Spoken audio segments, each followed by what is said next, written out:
नमस्कार दोस्तों, आज मैं जो आपको कहानी सुनाऊंगा उसका नाम है बड़ा कौन। तो कहानी शुरू करते हैं। भूख, प्यास, नींद और आशा 4 बहनें थीं। एक बार उनमें लड़ाई हो गई। लड़ती झगड़ती वे राजा के पास पहुंची। एक ने कहा मैं बड़ी हूँ, दूसरी ने कहा मैं बड़ी हूँ और तीसरी ने कहा मैं बड़ी हूँ, चौथी ने कहा मैं बड़ी हूँ। सबसे पहले राजा ने भूख से पूछा, क्यों बहन, तुम कैसे बड़ी हो? तो भूख बोली, मैं इसलिए बड़ी हूँ क्योंकि मेरे कारण ही घर में चूल्हे जलते हैं, 5 पकवान बनते हैं और वे जब मुझे थाल में सजा कर देते हैं तब मैं खाती हूँ, नहीं तो खाऊं ही नहीं। राजा ने अपने कर्मचारियों से कहा, जाओ राज्य भर में मुनादी करा दो कि कोई अपने घर में चूल्हे ना जलाए, 5 पकवान ना बनाए, थाल ना सजाए। भूख लगेगी तो भूख कहाँ जाएगी। और सारा दिन बीता, आधी रात बीती, भूख को भूख लगी। उसने यहाँ खोजा वहाँ खोजा लेकिन खाने को कहीं नहीं मिला। लाचार होकर वह घर में पड़े बासी टुकड़े खाने लगी।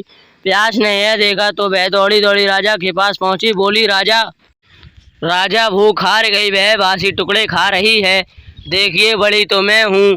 राजा ने पूछा, तुम कैसे बड़ी हो?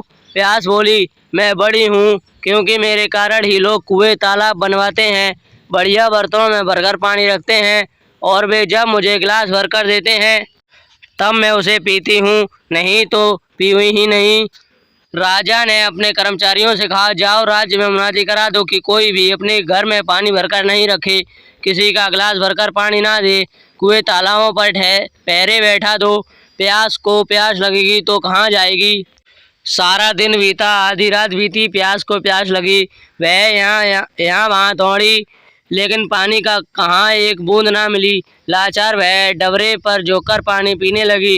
नींद ने देखा तो वह दौड़ी दौड़ी राजा के पास पहुंची। बोली, राजा राजा प्यास हार गई, वह डबरे का पानी पी रही है, सच बड़ी तो मैं हूँ। राजा ने पूछा, तुम कैसे बड़ी हो? नींद बोली, मैं ऐसे बड़ी हूँ कि लोग मेरे लिए पलंग बिछाते हैं, उस पर बिस्तर डलवाते हैं और जब मुझे बिस्तर बिछा कर देते हैं तब मैं सोती हूँ।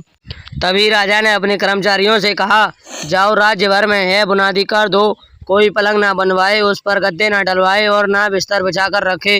नींद को नींद आएगी तो वह कहाँ जाएगी। सारा दिन बीता, आधी रात बीती, नींद को नींद आने लगी। उसने यहाँ ढूंढा वहाँ ढूंढा लेकिन बिस्तर कहीं नहीं मिला। लाचार वह उबड़ खाबड़ धरती पर सो गई। आशा ने देखा तो वह दौड़ी दौड़ी राजा के पास गई और बोली, राजा राजा नींद हार गई, वह उबड़ खाबड़ धरती पर सोई है, वास्तव में भूख, प्यास और नींद इन तीनों में मैं बड़ी हूँ। राजा ने पूछा, तुम कैसे बड़ी हो? आशा बोली, मैं ऐसे बड़ी हूँ कि लोग मेरी खातिर ही काम करते हैं, नौकरी धंधा मेहनत और मजदूरी करते हैं, परेशानियाँ उठाते हैं लेकिन अशोक दीप को बुझने नहीं देते। राजा ने अपने कर्मचारियों से कहा, जाओ राज्य में मुनादी करा दो, कोई काम ना करें, नौकरी ना करें, धंधा मेहनत और मजदूरी ना करें और आशा का दीप ना जलाएं। आशा को आस जागेगी तो वह जाएगी कहाँ।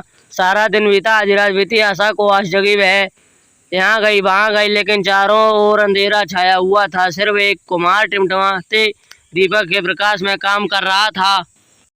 वह वहाँ जाकर टिक गई और राजा ने देखा उसका सोने का दिया, रुपए की बाती तथा कंचन का महल बन गया। जैसे उसकी आशा पूरी हुई वैसे सबकी हो।